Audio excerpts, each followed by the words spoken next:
Hello friends, last class में हमने BCOC 131 का फर्स्ट यूनिट का कुछ पोर्शन किया था।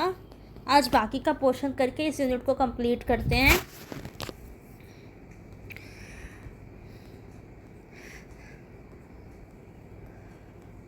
हमने लास्ट क्लास में देखा था बुक कीपिंग, अकाउंटिंग और अकाउंटेंसी में डिफरेंस क्या है।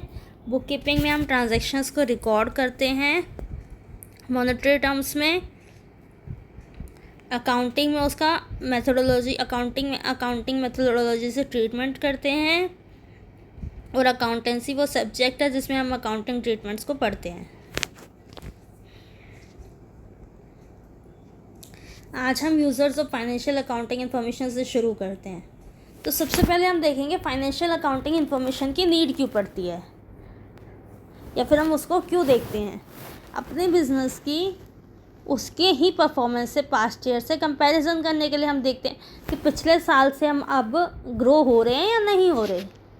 या फिर हम जैसे कि हम एक क्लास में दो बच्चों का कंपैरिजन करते हैं कि ये अच्छा है या ये अच्छा है।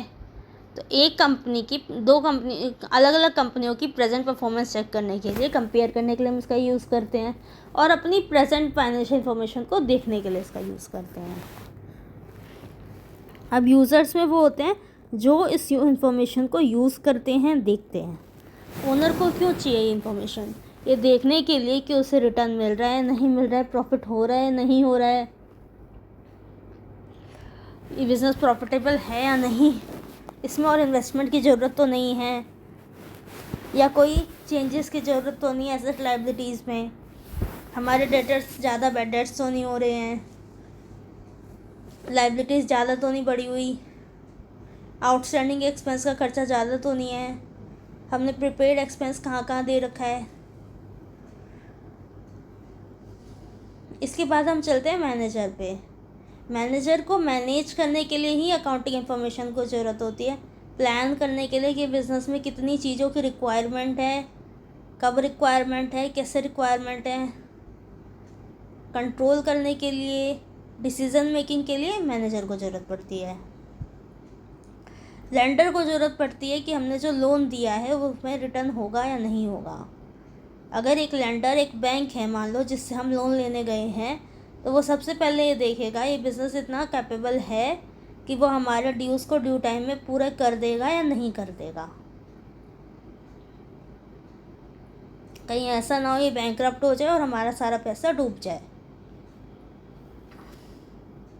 इसके बाद हम चलते हैं क्रेडिटर्स पे। क्रेडिटर्स को अकाउंटिंग इन्फॉर्मेशन की नीड इसलिए पड़ती है, सेम जैसे लेंडर्स को पड़ती है, हमारे ड्यूज़ पूरे होंगे नहीं होंगे। लेकिन लेंडर्स के पास, हम लेंडर्स जो अमाउंट हमें क्रेडिट पे देते हैं वो ज़्यादा देते हैं, और क्रेडिटर्स जो हमें अमाउंट देते हैं वो कम देते हैं। वो तो गुड्स की लेन देन पे, जो हमने गुड्स मान लो क्रेडिट पे ख़रीद लिया था, उसके लिए क्रेडिटर्स होते हैं। प्रोस्पेक्टिव इन्वेस्टर्स, जो इन्वेस्टर्स हमारे बिज़नेस में इन्वेस्ट कर सकते हैं।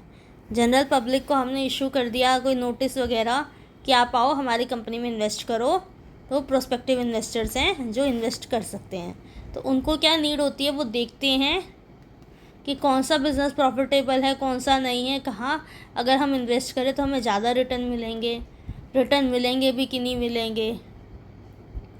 या किसी इन्वेस्टर ने पहले से इन्वेस्ट कर रखा है तो वो देखेगा कि मुझे इसी कंपनी में इन्वेस्टमेंट रखनी चाहिए या बाहर निकाल के कहीं और इन्वेस्ट कर देना चाहिए, कि अब इसकी परफॉर्मेंस डाउन होती जा रही है।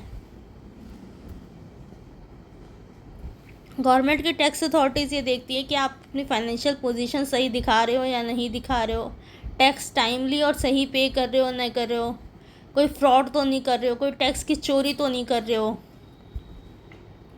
एम्प्लॉयज़ देखते हैं कि हमारा बिज़नेस जो हम इतनी मेहनत कर रहे हैं वो प्रॉफिटेबल है या नहीं है, हमारी मेहनत रंग ला रही है या नहीं ला रही है। अगर कभी भी बिज़नेस में प्रॉफिट ज़्यादा होता है तो एम्प्लॉयज़ को एक मोटिवेशन मिलती है कि हाँ हमारी परफॉर्मेंस अच्छी है, हमारी कंपनी अच्छी है। जैसे आपको अगर आप किसी बड़ी कंपनी में काम कर रहे हो, आप बिग फर्म में काम कर रहे हो, तो आपको एक सेंस ऑफ प्राइड रहती है कि मेरी बिग फर्म में जॉब लग रखी है।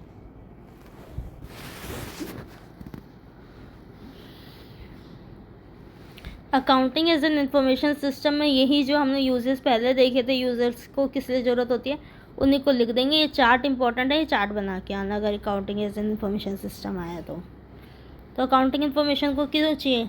मैनेजर को डिसीजन मेकिंग के लिए चाहिए, कौन सा प्रोडक्ट बनाना चाहिए, कौन सा नहीं बनाना चाहिए,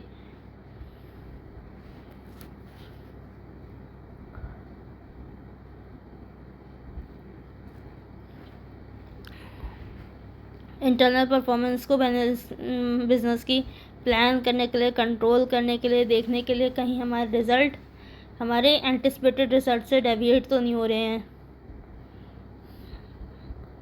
एक्सटर्नल फाइनेंशियल रिपोर्टिंग के लिए हमें ऑडिट जहाँ से कराते हैं वहाँ रिपोर्टिंग करनी है, उनको दिखाना है कि हाँ हमने अपने बिज़नेस में ये किया है, हमारे बिज़नेस में ऐसे ऐसे हुआ है।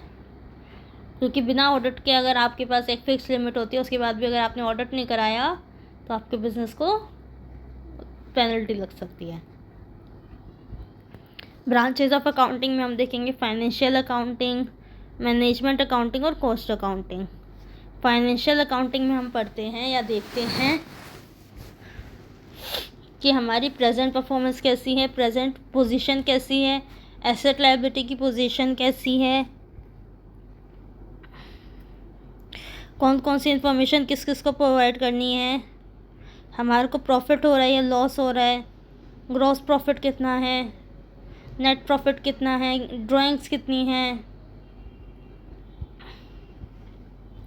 कॉस्ट अकाउंटिंग में हम कैलकुलेट करते हैं कॉस्ट, कितनी कॉस्ट है किस चीज़ की, किस प्रोडक्ट को बनाने में कितनी कॉस्ट आ रही है, किस सर्विस को, जॉब कॉस्टिंग में कितनी कॉस्ट आ रही है, बैच कॉस्टिंग में कितनी कॉस्ट आ रही है।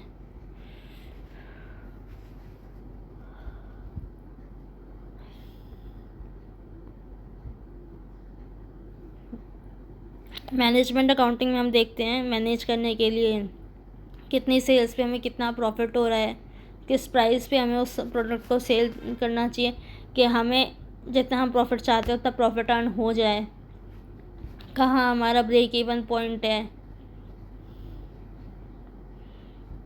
इसमें फंड फ्लो स्टेटमेंट बनती है।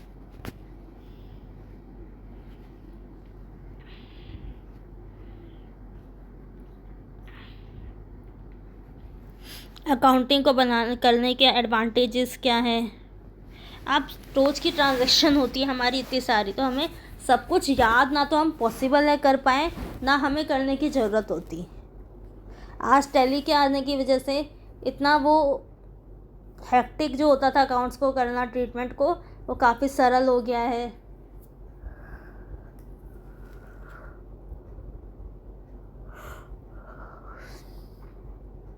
हम अपने एसेट्स का पता लगा सकते हैं, हम देख सकते हैं कि हमारा कौन सा एसेट्स कब डेप्रिशिएट हो रहा है, कब उसे बदलने की ज़रूरत है, कब वो अपनी परफॉर्मेंस अच्छी नहीं कर रहा और हमारे को नेगेटिव रिजल्ट दे रहा है। ठीक टाइम पर रिपेयर मेंटेनेंस हो जाती है फिर एसेट्स की। फाइनेंशियल स्टेटमेंट को बनाना, जैसे एसेट लायबिलिटीज़ का बैलेंस मैच करना आसान हो जाता है। इंफॉर्मेशन रिक्वायरमेंट जो यूज़र्स को चाहिए होती है वो इन्फॉर्मेशन हम प्रोवाइड कर पाते हैं। एक कंपेरेटिव स्टडी दूसरे बिजनेसेस के साथ पॉसिबल हो पाती है, अपने बिजनेस की पास्ट परफॉर्मेंस से पॉसिबल हो पाती है। मैनेजमेंट को असिस्ट करता है कई तरीके से, फ्रॉड से बचाता है, फ्रॉड करना मुश्किल हो जाता है, चोरी करनी टैक्स की मुश्किल हो जाती है। टैक्स मैटर्स को सॉल्व करने के लिए, टैक्स पे करने के लिए कितना पे करना है कितना नहीं, हमें इंफॉर्मेशन की ज़रूरत पड़ती है। बिज़नेस की वैल्यू कैलकुलेट करने के लिए इसकी ज़रूरत पड़ती है। गुडविल कितनी है बिज़नेस की, उसके अलावा लिमिटेशंस क्या है, क्योंकि ये ह्यूमन करता है तो ये प्रोन टू एरर है, एरर इसमें हो सकते हैं। अगर आपने एक एंट्री गलत डाल दी, एक अमाउंट गलत हो गया तो पूरा बैलेंस शीट हिल जाएगी।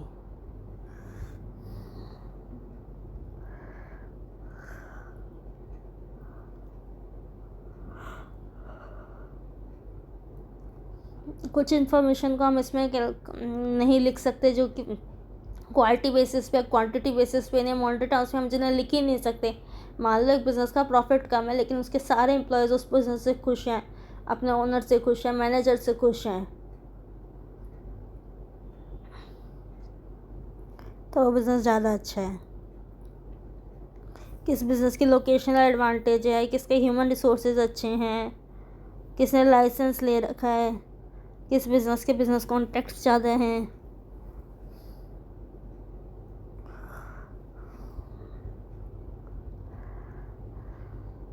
हमें एक ही अकाउंटिंग कन्वेंशन ही हमें अगर हम कोई रूल फॉलो कर रहे हैं तो हमें लगातार उसी को फॉलो करना होता है कई सालों तक, वरना डेविएट हो जाते हैं रिज़ल्ट।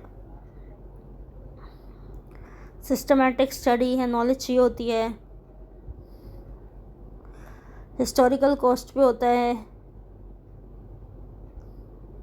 हिस्टोरिकल कॉस्ट पे जितने पे ख़रीदा या जितने पे लायबिलिटी हमारी बनी, आज उसकी क्या वैल्यू है ये हम कैलकुलेट नहीं कर पाते।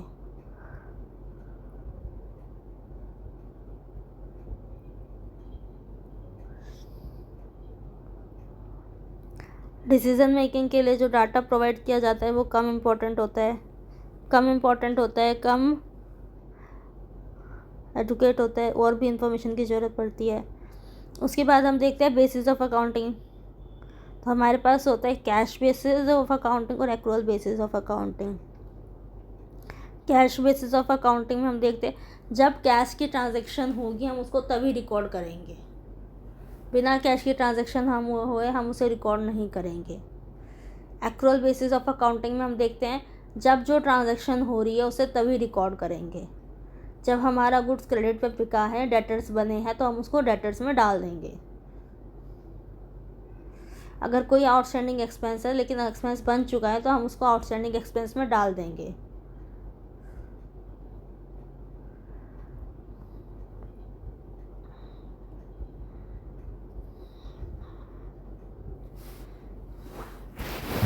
हमारा business accrual basis of accounting के सिस्टम पे चलता है इंडिया में अकाउंटिंग, इसे मर्केंटाइल सिस्टम ऑफ अकाउंटिंग भी कहते हैं। अकाउंटिंग इन्फॉर्मेशन की क्वालिटेटिव कैरेक्टरिस्टिक्स क्या, ये क्वेश्चन आता है। क्या क्या नीड होती है, कैसी कैसी इन्फॉर्मेशन की क्वालिटीज़ होनी चाहिए, तो समझ में आनी चाहिए। ऐसा ना हो कि आपको समझ में ही नहीं आ रही। प्रॉपर मेथड पे फॉलो होनी चाहिए। एक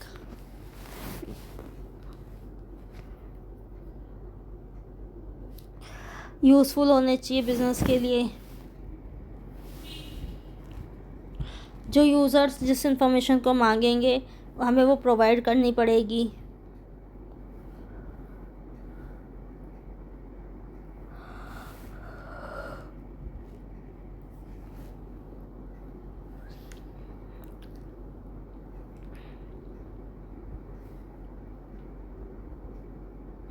रेलिवेंट होनी चाहिए कि ये नहीं कि अगर हमारा क्रेडिटर हमसे आज फाइनेंशियल इन्फॉर्मेशन मांग रहा है तो हम उसको 10 साल पहले की फाइनेंशियल इन्फॉर्मेशन देंगे। रिलायबल होनी चाहिए कि जिस चीज़ की कॉस्ट आज दिखा रहे हो उस चीज़ की कॉस्ट कल भी दिखाओगे, जो कॉस्ट हमने दिखाया कि आज तक कितनी कॉस्ट हुई है तो कल भी वो आज तक की इतनी ही कॉस्ट रहनी चाहिए। कंपेरेबल होना चाहिए अकाउंटिंग इन्फॉर्मेशन को, और कंसिस्टेंट। जो रूल हमने एक बारी फॉलो कर लिया, जैसे डेप्रिसिएशन हमने स्ट्रेट लाइन मेथड फॉलो करना शुरू कर दिया तो हम 15 साल से पहले उस मेथड को चेंज नहीं कर सकते। अकाउंटिंग के फंक्शंस कि हम रिकॉर्ड करते हैं ट्रांजैक्शंस को, उनको क्लासीफाई करते हैं, जर्नल्स रिकॉर्ड करते हैं ट्रांजैक्शन को, फिर हम उसको डेबिट क्रेडिट में क्लासीफाई करते हैं, जर्नल में लिखते हैं, लेजर में क्लासीफाई करते हैं, ट्रायल बैलेंस में समराइजेशन करते हैं, फाइनेंशियल स्टेटमेंट्स बनाते हैं, पूरा एनालिसिस निकाल के कि कहाँ हमें किस चीज़ में किस चीज़ की ज़रूरत है बढ़ाने की घटाने की, उसको कम्युनिकेट करते हैं अपने यूज़र से। अब ये यूनिट कंप्लीट हुई। आई होप आपको ये यूनिट अच्छी लगी होगी, समझ में आई होगी।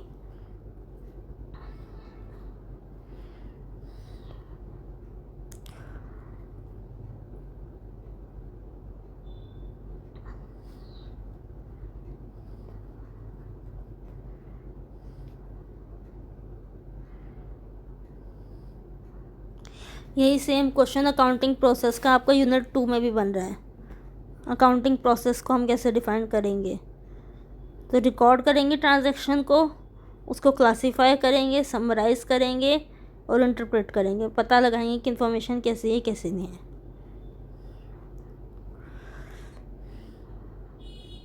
ये आपकी साइकिल है, ट्रांजैक्शन को रिकॉर्ड किया जाएगा, उसे जर्नल बनाया जाएगा, लेजर बनाया जाएगा, ट्रायल बैलेंस बनाया जाएगा, ट्रेडिंग और प्रॉफिट एंड लॉस अकाउंट बनाया जाएगा, बैलेंस शीट बनाई जाएगी और बैलेंस शीट से फिर लास्ट में जर्नल बनाया जाएगा।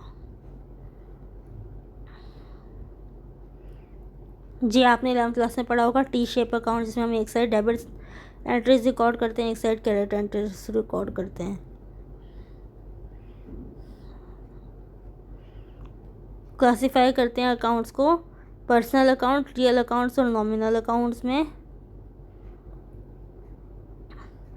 पर्सनल अकाउंट किसी पर्सन से आपकी ट्रांजैक्शन रिकॉर्ड रिलेट हो रही है तो वो पर्सनल अकाउंट, चाहे वो बिजनेस का नाम हो, पर्सन का नाम हो।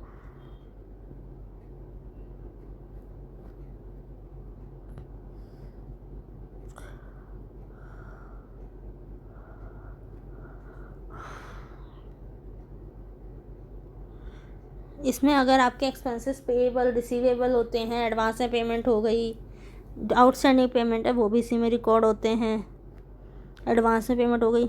रियल अकाउंट में आपके एसेट्स आ जाते हैं,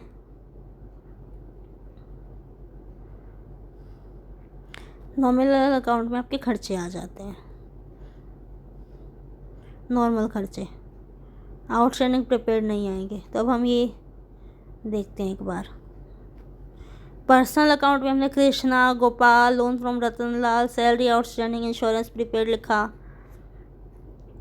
रियल अकाउंट में हमने एसेट्स लिखे, फर्नीचर, बिल्डिंग, मशीनरी, व्हीकल्स और कैश। नॉमिनल अकाउंट में हमने लिखा salaries, wages, interest, rent, commission.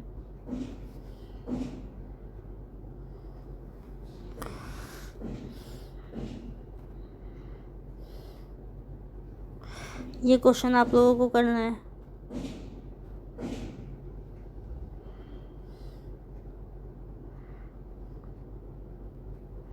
ये क्वेश्चन आप लोगों को करना है।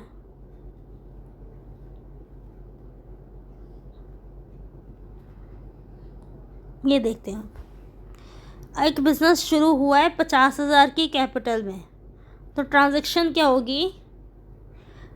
कैश आया, कैपिटल बढ़ी, cash account debit to capital account. अच्छा पहले रुको, 3 रूल सुन लो जो हमारे मेन बेसिक रूल होते हैं डबल एंट्री बुक कीपिंग के।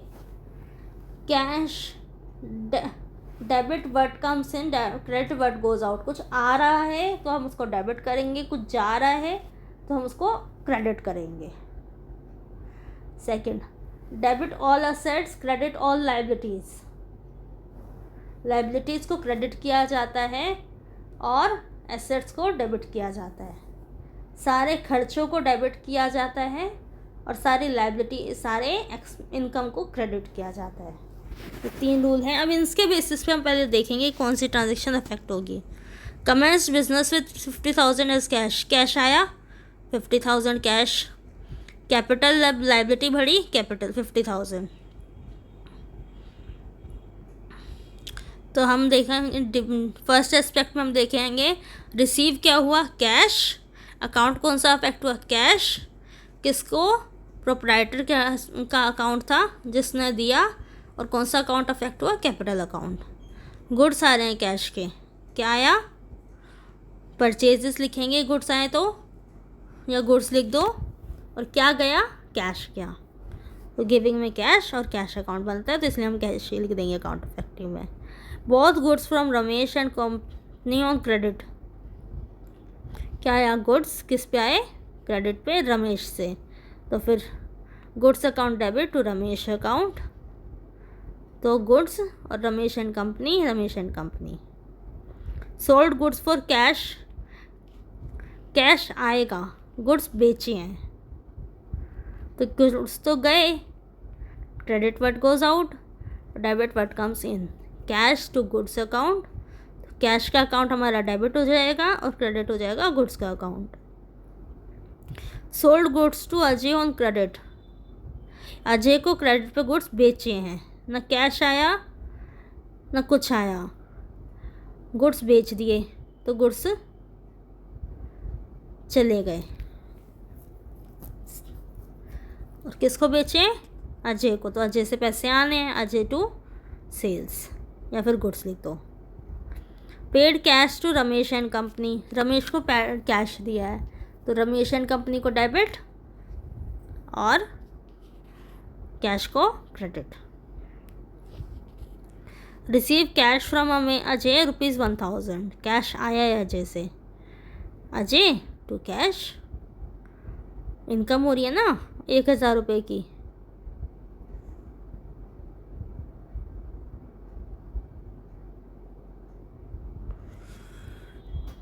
नहीं, cash debit what comes in cash to Ajay. Paid rent ₹1000, expense था रेंट तो rent to cash. Purchase typewriter, क्या ख़रीदा? टाइपराइटर, और कितने में ख़रीदा? 4500 में, तो typewriter to cash. Interest on loan, interest account to cash. ये वाला क्वेश्चन भी आप लोगों को करना है।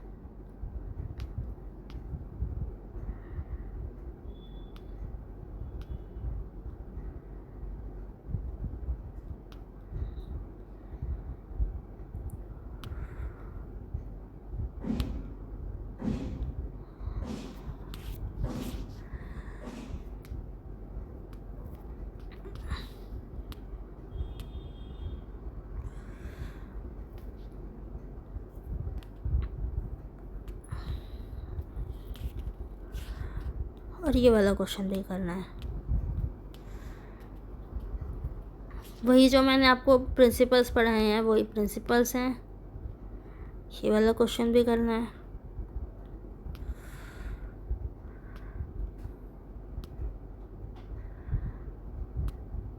मैंने आपको बता दिया।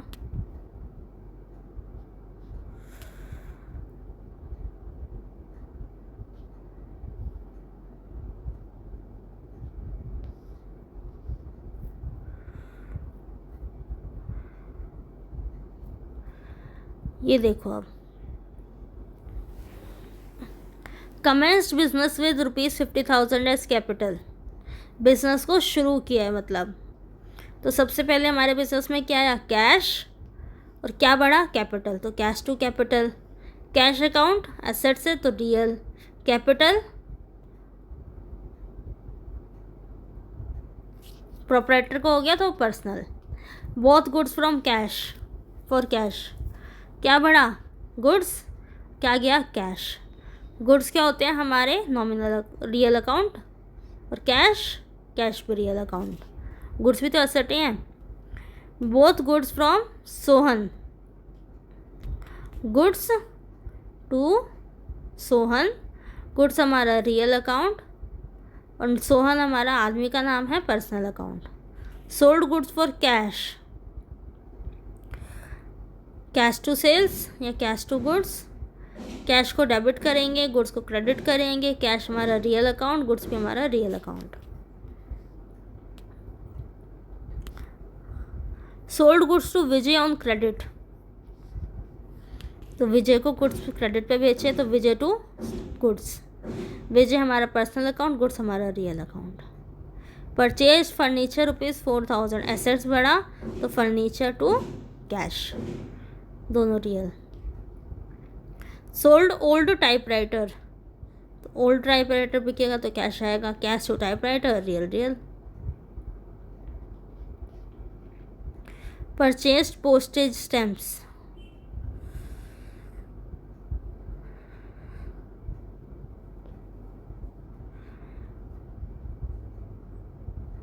तो postage stamps to cash. Postage nominal account, खर्चा है, और cash real account. Salaries to cash, salaries खर्चा है नॉमिनल और कैश एसेट्स है real. Receive interest, cash to interest, cash real, interest nominal. Second unit भी कंप्लीट भाई। इसके सारे क्वेश्चन कर लेना। अब नेक्स्ट क्लास में अकाउंटिंग प्रिंसिपल्स पढ़ेंगे। Thank you.